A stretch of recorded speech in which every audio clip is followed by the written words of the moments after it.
علیکم ناظرین، آج ہم بات کریں گے کہ پاکستان میں مارشل لا کیوں لگتے ہیں، اس کے برعکس ہندوستان، سری لنکا اور چائنا میں مارشل لا کیوں نہیں لگتے، کون سی اصلاحات کی گئی ہیں اور کون سی اسٹریٹجیز اپنا کے یہ مارشل لا جیسی چیزوں کو اپنی ملک سے نکالا گیا، اور ہم کیوں دیکھتے ہیں کہ کئی بار پاکستان میں مارشل لا اور بنگلہ دیش میں لگ چکے ہیں، اس کی وجہ کیا ہے، ہم آپ کو اس ویڈیو میں بتائیں گے۔ میں ہوں عدنان خان، اور اگر آپ نے ہمارا چینل ابھی تک سبسکرائب نہیں کیا تو ہمارا چینل سبسکرائب کر دیں اور لائک کے بٹن کو بھی دبا دیں۔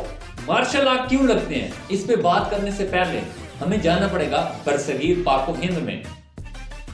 برصغیر میں جب برطانیہ راج قائم ہوتا ہے، یعنی کہ برطانیہ قبضہ کرتا ہے، تو انہوں نے دو چیزیں اپنائی، جیسے آپ لوگوں نے سنا ہوگا divide and rule. Divide and rule کیا ہوتا ہے اور کیا نہیں ہوتا، اس کی تھوڑی سی وضاحت میں کرتا چلوں۔ انہوں نے برصغیر میں دو ایریاز بنائے ہوئے تھے، ایک مارشل ایریاز اور ایک non martial areas. Martial areas وہ ایریا تھے وہ جہاں سے چند علاقوں سے صرف اپنی فوج میں بھرتیاں کرتے تھے۔ وہ اس لیے کیا گیا تھا کہ جب کبھی بھی ہندوستان مطلب کہ پاک و ہند برصغیر میں کبھی بھی کسی جگہ پہ جنگ ہو تو یہ ہماری آرمی کسی پہ فائر کرنے پہ کترائے نہ۔ جیسے اب مثال لے لیں، عراق میں شیعہ مسلک کے لوگ زیادہ ہیں لیکن فوج میں بھرتیاں سنی لوگوں کو کیا جاتا ہے، کیونکہ انہوں نے کم لوگوں سے بڑے لوگوں کو کنٹرول کرنا ہوتا ہے۔ تو یہی وجہ تھی کہ ہندوستان میں انگریز اتنی دیر تک قابض رہے اور اتنی دیر تک ہمارے اوپر ظلم ستم کرتے رہے۔ جب ہندوستان میں 1946 کے الیکشن ہوتے ہیں تو متحدہ بھارت کا وزیر اعظم جسے کہا جاتا ہے، یا اس ٹائم کی پوسٹ وائس پریزیڈنٹ کی پوسٹ جواہر لال نہرو کو ملی تھی۔ جواہر لال نہرو انہوں نے ایک تفصیلی خط جو کہ ایک کمانڈر ان چیف جو کہ برٹش آرمی کا بندہ تھا اس کو لکھتے ہیں۔ اس میں انہوں نے ایک تفصیلی یہ لکھا تھا کہ ہم آرمی میں اصلاحات کرنا چاہتے ہیں۔ تو اس کے جواب میں کمانڈر ان چیف نے یہ کہا تھا ان کو کہ جو آپ مانگ رہے ہیں یہ تو بالکل ناممکن ہے، اس سے تو پوری آرمی کا انفراسٹرکچر بھی چینج ہو کے رہ جائے گا۔ یہی تو وہ نہرو چاہتے تھے۔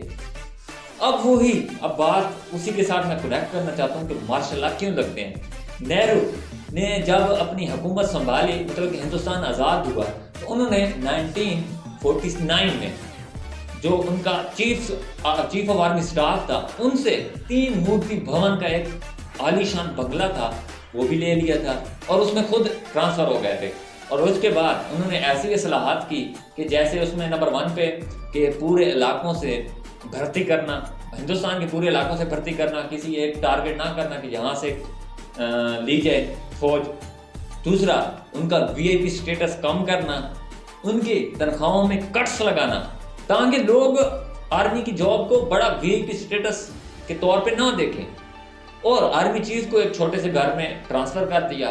اس کے بعد آرمی چیف کا جو مطلب کہ سٹیٹس تھا گورنر راج کے دور میں، یہ گورنر کے بعد ایک بہت بڑا عہدہ ہوا کرتا تھا، لیکن اس نے کام کر کے وزیر دفاع کے سیکٹری کے اندر کر دیا تھا۔